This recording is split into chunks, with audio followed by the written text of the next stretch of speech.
జర్నలిస్టులకు సీఎం చంద్రబాబు మినహా మరెవ్వరూ ఇళ్ల స్థలాలు కేటాయించలేరని చిత్తూరు జిల్లా పూతలపట్టు ఎమ్మెల్యే కె మురళీమోహన్ అన్నారు. ఈ మేరకు ఆయన అసెంబ్లీలో ఈ ప్రస్తావన తెచ్చారు.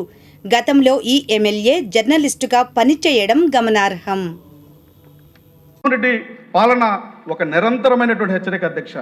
ఆ నిరంతరమైనటువంటి హెచ్చరికను గుర్తుపెట్టుకొని ఈరోజు అలాంటి దుష్ప్రచారాలకు తావు లేకుండా సముచితమైనటువంటి ప్రాధాన్యతనిచ్చి బడ్జెట్ కేటాయించి ఈ పౌర సంబంధాల శాఖను బలోపేతం చేయడం ముదావహమైనటువంటి చర్య. ఈ సందర్భంగా ఒకే మనవి, ఈ బడ్జెట్లో ఇప్పుడు కాక ఇంకెప్పుడు ముఖ్యమంత్రి నారా చంద్రబాబు నాయుడు గారు కాక మరెవరన్నటువంటి ఆలోచనతో ఒక చిన్న ప్రతిపాదన.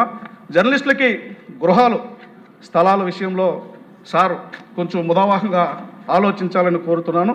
అలాగే దక్షిణ భారతదేశంలో కేరళ, తమిళనాడు, ఉత్తర భారతదేశంలో జమ్మూ, హర్యానా ఈ రాష్ట్రాల్లో కూడా పెన్షన్ విధానం అమల్లో ఉంది.